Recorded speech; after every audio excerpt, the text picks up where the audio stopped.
2024 లేదా 25లో డిగ్రీ లేదా బీటెక్ చదివారా? సాఫ్ట్‌వేర్ జాబ్ కోసం ఎదురు చూస్తున్నారా? అయితే కోడ్ జ్ఞాన్ 100 డేస్ కోర్సులో చేరండి. జాబ్ సాధించండి. నమస్కారం ప్రియా చౌదరి గారు. నమస్తే అమ్మా. పెళ్ళిళ్ళ గురించి మనం చాలా మాట్లాడుకున్నామండి. కాకపోతే పెళ్ళి అయిన వాళ్ళ గురించి మాట్లాడుకున్నాము. జీవితంలో పెళ్లి చేసుకోకపోతే ఎటువంటి సమస్యలు వస్తాయంటారు అసలు? ఇక్కడ మనం మాట్లాడుకోవాలంటే పెళ్ళే ఒక సమస్య. హ్మ్.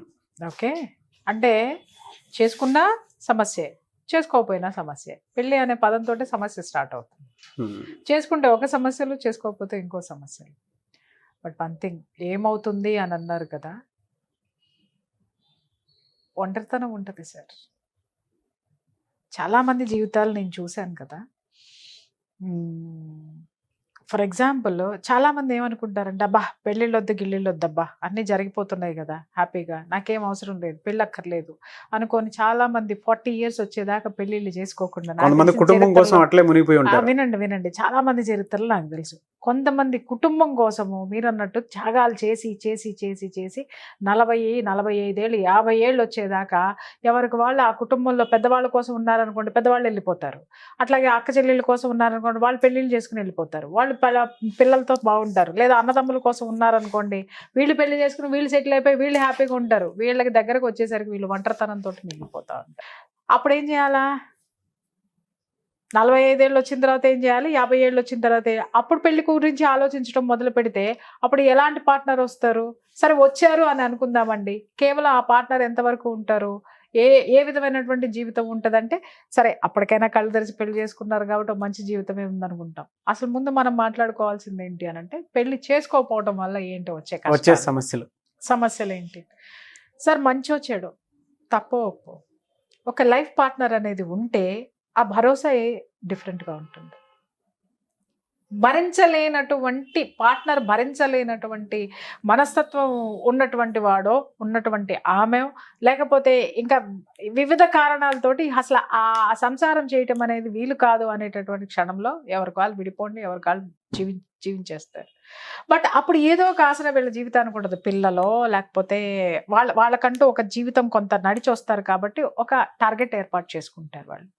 అది పక్కన పెడితే పెళ్ళి చేసుకోకుండా ఉన్నవాళ్ళు మీరు అన్నట్టు ఈ సెక్టర్ ఆఫ్ పీపుల్ ఏమవుతుంది అనంటే సార్, వాళ్ళకి ఏదన్నా వచ్చింది అనంటే వాళ్ళకి షేర్ చేసుకోవడానికి ఎవరుంటారు చెప్పండి? వాళ్ళ బాధలు. ఇప్పుడు ఇంట్లో ఎవరి కోసం త్యాగం చేస్తారో వాళ్ళకి చెప్పారనుకోండి, వీళ్ళని ఎలా తీసుకుంటారో తెలుసా? స్వార్థపరుల కింద తీసుకుంటారు.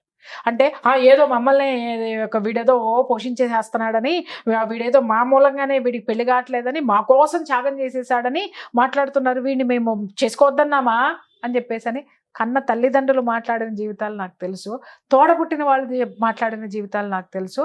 చాలామంది ఉన్నారు ఇట్లాగా.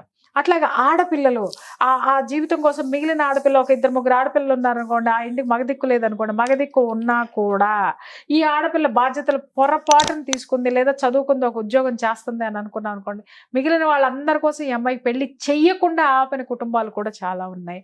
పాపం వీళ్ళు ఒంటరిగా వాళ్ళ యొక్క బాధను కానీ, మనసు ఎప్పుడైనా బాధపడినప్పుడు షేర్ చేసుకోవడానికి బయట స్నేహితులు ఉంటారు. ఎంతవరకు ఉంటారు సార్? పరిమితం. బట్ లైఫ్ పార్ట్నర్ ఉంటే దట్ ఈస్ డిఫరెంట్, ఒక భరోసా జీవితాంతం వరకు. ఎందుకంటే ఇక్కడ ఒక విషయం సార్, నేను ఏం చెప్తాను అనంటే, లైఫ్ పార్ట్నర్ ఉండడం వల్ల మనకు బాగాలేదనుకోండి, ఇప్పుడు భార్య ఉంది, రోగం వచ్చింది లేదా జ్వరం వచ్చింది, ఒక టాబ్లెట్ తీసుకొచ్చి వేస్తాడు. అది ప్రేమగా వేసేవాడు ఉంటాడు, లేకపోతే లేకపోతే నాకు జీవితం లేదు అని చెప్పేసి నా ఆత్మను పెట్టి చేసేవాడు ఉంటాడు జ్వరం తగ్గేదాకా. లేదు, అమ్మ ఇది మంచాన్ని పడిందంటే నాకెవడు వండి పెడతాడు, రేపొద్దు నుంచి నేను హోటల్లో తినాలి, నా పిల్లలకి ఎవడ వండి పెడతాడని వాడి స్వార్థం కోసమైనా టాబ్లెట్ తీసుకొచ్చేస్తాడు. కనీసం ఒక కన్సర్న్ ఉందిగా. ఓకే, అదే ఒకటి. రెండోది ఏంటి అని అంటే, మనము అనేటటువంటి వాళ్ళము ఒక సెక్యూరిటీ అనేది డెఫినెట్గా ఒక సమాజం ఇస్తుంది సార్ దీంట్లో. అంటే ఇక్కడ మళ్ళీ కొంతమంది భయపడతారేమో, ఏది అంటే మేము వదిలేస్తున్నామేమో, వదలకూడదేమో, ఈ జీవితాన్ని ఇలాగే భరించాలేమో అనుకున్న వాళ్ళకి చెప్పట్లేదమ్మా.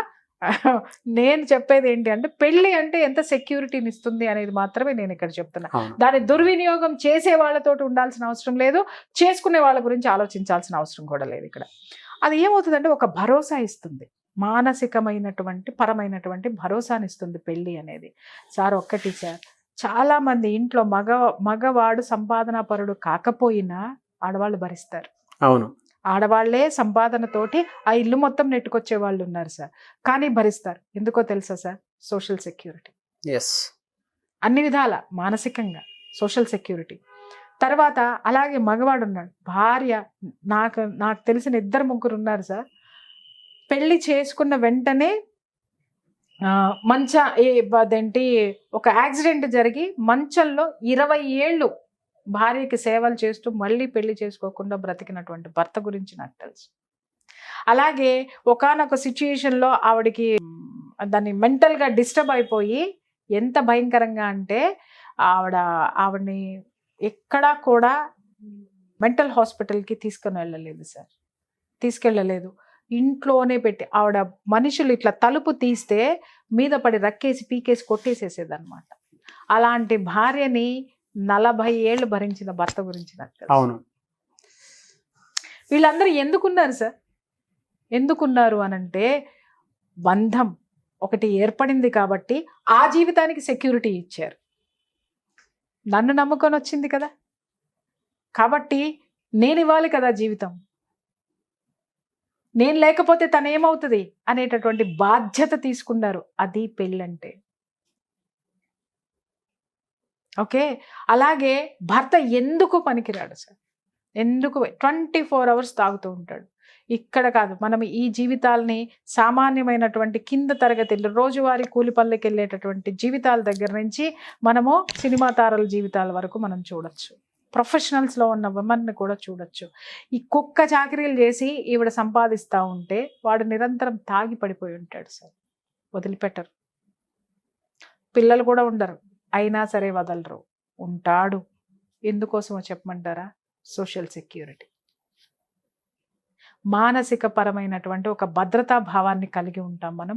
సమాజంలో కూడా ఏంటి అనంటే అంత దాని గురించి అంటే ఒక సెక్యూరిటీ అనేది సమాజపరంగా కూడా ఆ పెళ్ళి అనేటటువంటి దానితో వస్తుంది ఇక్కడ మనం. ఇకపోతే చాలా మంది ఇలా పెళ్లి చేసుకోకుండా బాధ్యతల వలయంలో కొట్టుకుపోనివ్వండి, లేకపోతే అన్ని సుఖాలు బయట దొరుకుతున్నప్పుడు పెళ్లితో నాకేం సంబంధం అని చెప్పేసి అని అనుకున్న వాళ్ళు కానీ 60లు వచ్చిన తర్వాత 20లో 40లో ఆలోచించడం మొదలుపెట్టి 60లు వచ్చిన తర్వాత పశ్చాత్తాపడి కళ్ళ నీళ్లు పెట్టుకున్న వాళ్ళు కోకొల్లలు ఉన్నారు సార్. ఎందుకు అనంటే అరే మేము పడిపోతే, నేను చెప్పాను కదా, అప్పటి వరకు వాళ్ళ కుటుంబ సభ్యులు ఉన్నారన్న భరోసాతో ఉంటారు, ఫ్రెండ్స్ ఉన్నారన్న భరోసా. ఎవరైనా ఎవడి జీవితాలు వాడివి, కొంతకాలమే మనతో ఉంటారు. జీవితాంతం మనతో ఉండేది ఇద్దరు సార్. భార్యకి భర్త, భర్తకి భార్య, వాళ్ళకి పిల్లలు. అంతే. ఓకే. పిల్లలు కూడా తర్వాత ఉండరు, భార్య భర్తలే సార్. ఒకటి అంటే మనం ఇక్కడ 1 సైడ్ ఆఫ్ ది కాయిన్ మాట్లాడొద్దు మనం. ఎందుకంటే వాడు విదేశాల్లో ఉండనివ్వండి, కనీసం డబ్బన్నా పంపిస్తున్నాడు కదా. పంపించిన వెధవుల గురించి మనం మాట్లాడుకోవద్దు, పంపించిన మహాతల్లుల గురించి అసలు మనం మాట్లాడొద్దు, చూడని మహాతల్లులు మహానుభావుల గురించి అసలు మాట్లాడుకోవద్దు. Will think positive, will talk positive. కనీసం పిల్లలు ఉన్నారు కదా. ఇప్పుడు తల్లిదండ్రులు చూసుకునే పిల్లలు లేరా సార్? భుజాల మీద మోసే పిల్లలు లేరా? చాలా మంది ఉన్నారండి, చాలా మంది ఉన్నారు. సిగ్గుపడాలి. ఏది తల్లులను చూడనాళ్ళు, తండ్రులను చూడనాళ్ళు, తల్లిదండ్రులను చూడనటువంటి వాళ్ళు చాలా మంది ఉన్నారు. వాళ్ళ కోసం త్యాగాలు చేసిన పిల్లలు కూడా ఉన్నారు సార్. కనీసం వాళ్ళు ఉంటారు అంటే ఒక కుటుంబంతో వచ్చేటటువంటి భద్రత. పెళ్లి అనేది ఒక కుటుంబాన్ని ఏర్పాటు చేస్తుంది. ఆ కుటుంబం సామాజిక భద్రతనిస్తుంది. ఇది మనం తెలుసుకున్నటువంటి జీవిత సత్యం. కాబట్టి ఎవరైనా సరే కుటుంబం. ఇంకొక విషయం సార్, ఇక్కడ చాలా ఉన్నాయి. ఏంటి అనంటే కొంతమంది స్వార్థపరమైనటువంటి బంధువులు కానివ్వండి, అక్క చెల్లెళ్ళు కానివ్వండి, అన్నదమ్ములు కానివ్వండి, తల్లులు తండ్రులు కానివ్వండి, ఇంటి భారాన్ని మోసేటటువంటి ఒక ఆడపిల్లని తయారు చేసేస్తారు ఆ ఇంటికి, లేదా ఒక మగపిల్లవాడిని తయారు చేసేస్తారు.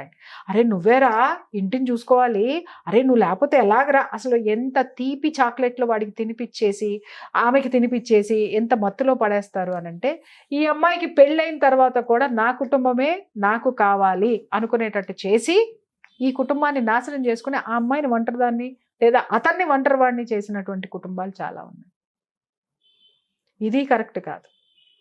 ఒంటరి జీవితం అనేది ఎప్పుడు ఉండాలంటే సమాజానికి నీ అవసరం ఉండి సమాజం నీతో మింగిలైనప్పుడు నీకు ఎప్పుడు ఒంటరితనం ఉండదు.